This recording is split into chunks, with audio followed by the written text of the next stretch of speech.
Welcome to the new video, students. Till now we are dealing with the biotechnology and biotechnological processes. इसमें हमने देखा कि biotechnology एक ऐसी टेक्निक है जिसके अंदर हम डिफरेंट ऑर्गेनिज्म को यूज़ करके ह्यूमन बेनिफिट और एग्रीकल्चरल बेनिफिट लेते हैं ना। तो यही बेनिफिट आज हम देखेंगे डिटेल में कि कौन कौन से बेनिफिट हम इससे ले सकते हैं, है ना। फार्मास्यूटिकल प्रोडक्ट यानी मेडिकल के और डिजीजेस से रिलेटेड डिफरेंट प्रोडक्ट हम बायोटेक्नोलॉजी के थ्रू ले सकते हैं, है ना। तो डिफरेंट प्रोडक्ट्स कौन कौन से हम ले सकते हैं ये हम आज देखने जा रहे हैं। और आज का जो टॉपिक है वो हम इसको अंडर एप्लीकेशन ऑफ बायोटेक्नोलॉजी ये हेडिंग के थ्रू पढ़ेंगे। एप्लीकेशन ऑफ बायोटेक्नोलॉजी, ठीक है। तो बायोटेक्नोलॉजी के अंदर हमको यहाँ देखना है कि फार्मास्यूटिकल प्रोडक्ट कौन कौन से हम ले सकते हैं, ठीक है। फार्मास्यूटिकल प्रोडक्ट्स कौन कौन से फार्मास्यूटिकल प्रोडक्ट, देखो डिफरेंट टाइप्स के डिजीजेज है। अलग अलग प्रकार के डिजीजेस को ट्रीट करने के लिए जैसे जैसे एडवांसमेंट बढ़ता जा रहा है वैसे वैसे टेक्निक्स भी नई नई बनती जा रही है ना। तो ये हम देखते हैं कौन कौन से प्रोडक्ट हम लेते हैं। For example, if a person is suffering from anaemia, ठीक है, ये एनीमिया के लिए, ठीक है, एनीमिया थोड़ा सा स्पेलिंग इसकी चेक करना पड़ेगा हमको। स्पेलिंग है ANAE, ठीक है, एनीमिया। एनीमिया मतलब क्या? It means a disease in which haemoglobin is less और ब्लड इज लेस, है ना। खून की कमी, खून की कमतरता अगर हो जाती है या हीमोग्लोबिन की कमी हो जाती है, वो डिजीज को हम बोलते हैं एनीमिया। तो एनीमिया को ट्रीट करने के लिए जो प्रोटीन लगता है वो प्रोटीन हमारे पास में है एरिथ्रोपोएटिन। एरिथ्रोपोएटिन, ये एरिथ्रोपोएटिन क्या करता है? खून में ब्लड सिंथेसिस को, ब्लड सेल के सिंथेसिस को प्रमोट करता है, आरबीसी सिंथेसिस को प्रमोट करता है, ठीक है। ये एरिथ्रोपोएटिन अगर आरबीसी कम हो जाए या हीमोग्लोबिन कम हो जाए तो आरबीसी सिंथेसिस में ये क्या करेगा? हेल्प करेगा, ठीक है। तो हम बायोटेक्नोलॉजिकल प्रोसेस से ये एरिथ्रोपोएटिन प्रोटीन ले सकते हैं, ठीक है। नेक्स्ट हमको देखना है अस्थमा, एक disease asthma which is related to lungs. ये लंग्स से रिलेटेड डिजीज है ना, रेस्पिरेटरी सिस्टम से रिलेटेड डिजीज है। इसके लिए एक हमको फैक्टर चाहिए, दैट इज इंटरल्यूकिन, ठीक है। ये इंटरल्यूकिन नाम का प्रोटीन यहाँ से निकालते हैं, ठीक है। इंटरल्यूकिन 1, पर्टिकुलर इंटरल्यूकिन 1 रिसेप्टर ये जो है ये तैयार करेंगे हम, ठीक है। इससे बात ख्याल में रहेगी। दूसरी जो डिजीज है थर्ड टाइप की, दैट इज अथेरोस्क्लेरोसिस। अथेरोस्क्लेरोसिस, ठीक है। ये अथेरोस्क्लेरोसिस ये ब्लड वेसल से रिलेटेड डिजीज है, ठीक है। इसके अंदर आर्टरीज एंड वेन्स, क्या आर्टरीज क्या हो जाएगी? थोड़ी सी रिजिड हो जाएगी, टफ हो जाएगी, या ब्लॉकेज हो सकता है इसके अंदर, है ना। तो उसके लिए हम लेंगे platelet derived growth factor. Platelet derived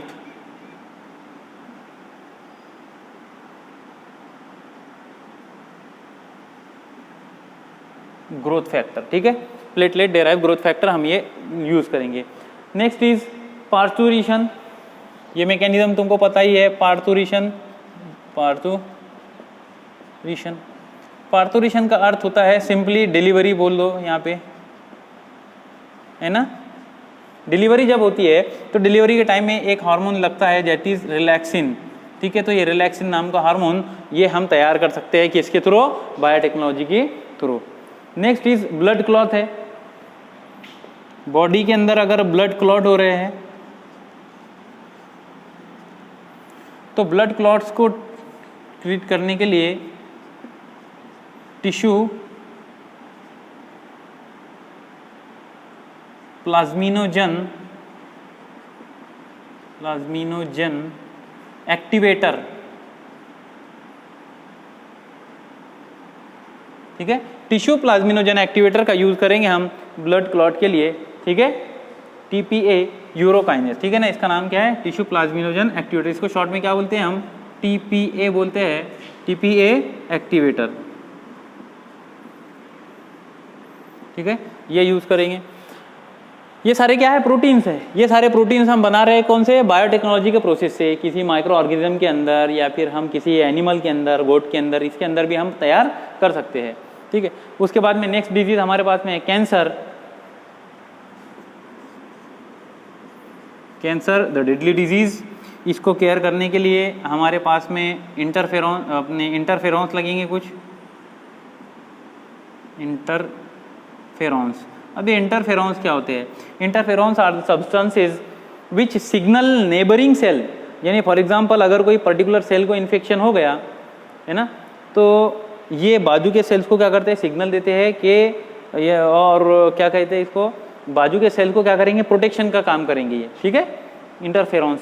then tumour necrosis factor, interleukins, tumour necrosis factor, then interleukins, ना ये केमिकल सब्सटेंसेस है, ठीक है। Then next is macrophage activating factor,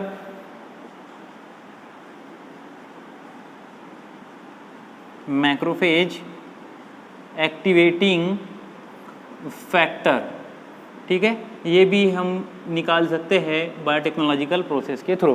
तो कैंसर के अंदर हम ये प्रोडक्ट्स ले रहे हैं, एक ये हो गया, दो हो गया ट्यूमर नेक्रोसिस फैक्टर, तीसरा इंटरल्यूकिन होगा, चौथा ये हो गया, है ना, अलग अलग प्रोडक्ट हम लेते हैं।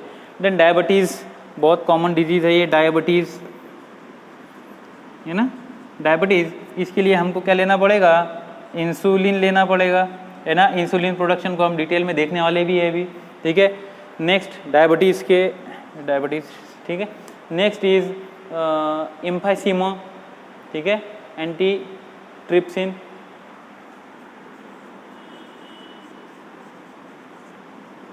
एम्फाइसीमा है वो, किताब में थोड़ा सा करेक्शन कर लेना, एम्फाइसीमा, ठीक है। एम्फाइसीमा के लिए जो प्रोडक्ट लग रहा है that is alpha 1 anti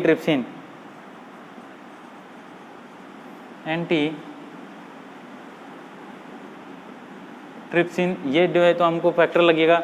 then haemophilia A है, ये ब्लड से रिलेटेड डिजीज है हीमोफीलिया, इसके अंदर ब्लड क्लॉटिंग नहीं होती है, ठीक है, हीमोफीलिया ए है। देखो पहले यहाँ पे लिखेंगे हम, इसके अलग अलग प्रकार होती है। Haemophilia A it is actually due to deficiency of factor 8, इसके अंदर फैक्टर 8 नहीं रहता है ऐसे पर्सन के अंदर, जिसकी वजह से उसकी क्लॉटिंग नहीं होती है ना, हीमोफीलिया नाम की डिजीज़ है ये, ठीक। तो ये डिजीज़ के अंदर ब्लड क्लॉटिंग नहीं होती है, अगर छोटा सा भी कट लग जाए तो कंटिन्यूसली ब्लड क्या होता रहता है, लॉस होता रहता है, और ये कंटिन्यू ब्लड लॉस की वजह से एनीमिया हो सकता है, डेथ हो सकती है ना। तो हीमोफीलिया ए इसको रेस्पॉन्सिबल है फैक्टर 8, ठीक है। तो ये फैक्टर 8 हमको आर्टिफिशियली ऊपर से देना पड़ता है, ठीक है। तो फैक्टर 8 हमको ऊपर से देंगे, तैयार करने के लिए हमको क्या यूज़ करना पड़ेगा, बायोटेक्नोलॉजिकल प्रोसेस यूज़ करना पड़ेगा, ठीक है। एक और हीमोफीलिया है, इसको बोलते हैं haemophilia B, this is actually due to lack of factor 9। अब ये फैक्टर 8 फैक्टर 9 है क्या, ये क्लॉटिंग फैक्टर है, ये क्या है, क्लॉटिंग फैक्टर है। These are clotting factors which are required to make clots. अगर थोड़ी सी इंजरी हो जाए तो वहाँ पे खून थोड़ी देर बहता है, बाद में हमारा ब्लड क्लॉट हो जाता है। तो ये ब्लड क्लॉट को बनाने के लिए ये फैक्टर 8 फैक्टर 9 ऐसे फैक्टर्स लगते हैं। तो ये फैक्टर अगर एब्सेंट रहेंगे तो ब्लड क्लॉट नहीं होगा, और ब्लड क्लॉट नहीं होगा तो कंटिन्यूसली लॉस होता रहेगा।